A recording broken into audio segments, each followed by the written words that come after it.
शुरुआत में क्या कंदासीं त बिलावल भुट्टो ज़रदारी एन 196 शहदाद कोर्ट ते नामज़दगी कागज़ जमा कराए छॾिया आहिनि। अव्हांखे आगाह कयूं पिया बिलावल भुट्टो ज़रदारी एन 196 शहदाद कोर्ट ते नामज़दगी कागज़ जमा कराए छॾिया आहिनि। बिलावल भुट्टो पंहिंजी अमर शहीद बेनज़ीर भुट्टो जे तक एन 196 ते नामज़दगी फॉर्म जमा कराया।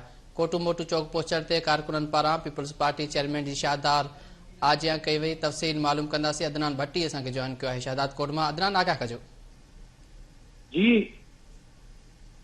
पीपल्स पार्टी जो चेयरमैन बिलावल भुट्टो ज़रदारी पंहिंजा नॉमिनेशन फार्म NA 196 तक ते फार्म जेके आहिनि ते नामज़दगी फार्म जमा कराए छॾिया आहिनि।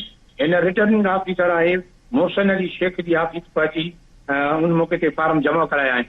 ऐं मां इहो ॿुधाईंदो हलां त शहदाद कोर्ट जे डिग्री कॉलेज जे ग्राउंड ते हेलीकॉप्टर जे ज़रिए बिलावल भुट्टो ज़रदारी पहुचण खां पोइ ऐं जेको आहे सो गाड़ी जे ज़रिए अची रिटर्निंग ऑफिसर पहुची करे फार्म जमा करायो आहे। हीउ जेको फार्म आहे पंहिंजी वालदा शहीद बेनज़ीर भुट्टो जे चूंड तक NA 196 तां नामज़दगी फार्म जमा कराया।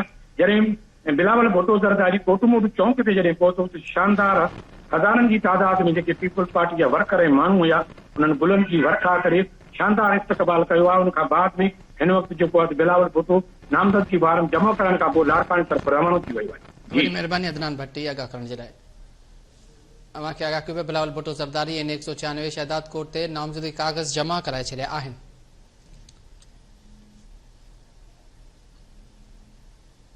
बिलावल भुट्टो पंहिंजी अमर शहीद बेनज़ीर भुट्टो जे तक NA 196 ते नामज़दगी फॉर्म जमा कराया।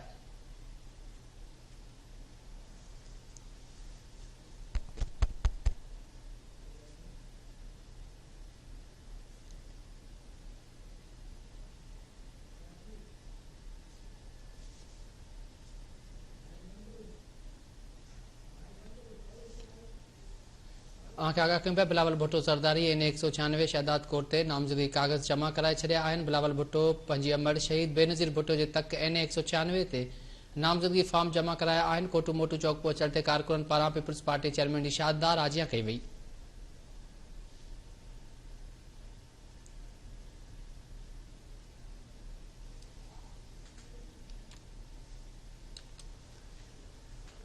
अव्हांखे आगाह कयूं पिया नाज़रीन बिलावल भुट्टो ज़रदारी NA 196 शहदाद कोर्ट ते नामज़दगी कागज़ जमा कराए छॾिया आहिनि। बिलावल भुट्टो पंहिंजी अमर शहीद बेनज़ीर भुट्टो जे तक NA 196 ते नामज़दगी फॉर्म जमा कराया आहिनि। कोटू मोटू चौक पहुचण ते कारकुननि पारां पीपल्स पार्टी चेयरमैन जी शानदार आजियां कई वई आहे।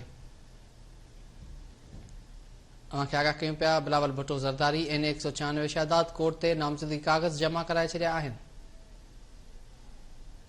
बिलावल भुट्टो ज़रदारी NA 196 शहदाद कोर्ट ते नामज़दगी कागज़ जमा कराए छॾिया आहिनि। बिलावल भुट्टो पंहिंजी अमर शहीद बेनज़ीर भुट्टो जे तक NA 196 ते नामज़दगी फॉर्म जमा कराया।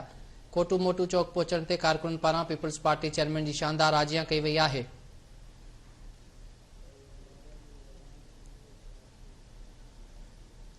बिलावल भुट्टो ज़रदारी NA 196 शहदाद कोर्ट ते नामज़दगी कागज़ जमा कराए छॾिया आहिनि। बिलावल भुट्टो पंहिंजी अमर शहीद बेनज़ीर भुट्टो जे तक NA 196 ते नामज़दगी फॉर्म जमा कराया। कोटू मोटू चौक पहुचण ते कारकुननि पारां PP चेयरमैन जी शानदार आजियां कई वई आहे।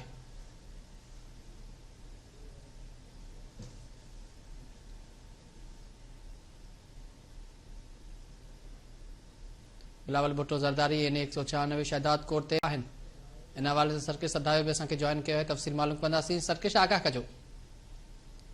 जी बिल्कुल PP chairman Bilawal Bhutto Zardari Shahdad court पहुची NA 196 ते पंहिंजो नामज़दगी फॉर्म जमा कराए छॾियो आहे ऐं उन खां पोइ PP chairman Bilawal Bhutto Zardari Shahdad court खां लाड़काणे जे लाइ रवानो थी वियो आहे, जिते हू लाड़काणे वारे तक ते बि पंहिंजा जेके नामज़दगी फॉर्म आहिनि उहे जमा कराईंदो। PP chairman Bilawal Bhutto Zardari helicopter जे ज़रिए शहदाद कोर्ट पहुतो, जिते हुनजो इस्तक़बाल कयो वियो। जुलूस जे सूरत में हू RO ऑफिस शहदाद कोर्ट पहुतो, जिते हुन पंहिंजा NA 196 ते नामज़दगी जेके फॉर्म आहिनि उहे जमा कराया ऐं उन खां पोइ हू शहदाद कोर्ट खां लाड़काणे जे लाइ रवानो थी वियो आहे। बाय रोड ऐं मुख़्तलिफ़ हंधनि ते PP चेयरमैन बिलावल भुट्टो ज़रदारी जो इस्तक़बाल कयो पियो वञे। लाड़काणे में जेको RO ऑफिस आहे उते बि पार्टी जा कारकुन वॾे अंग में मौजूदु आहिनि। PP chairman Bilawal Bhutto Zardari Larkana RO office पहुची ऐं उते पंहिंजा नामज़दगी जेके फॉर्म आहिनि उहे बि जमा कराईंदो ऐं उन खां पोइ मीडिया टॉक बि हुनजी मुतवक़ आहे। हिन वक़्तु शहदाद कोर्ट खां लाड़काणे जे लाइ रवानो थी चुको आहे। जी वॾी महिरबानी सरकेश सदायो तफ़सीलनि जे लाइ।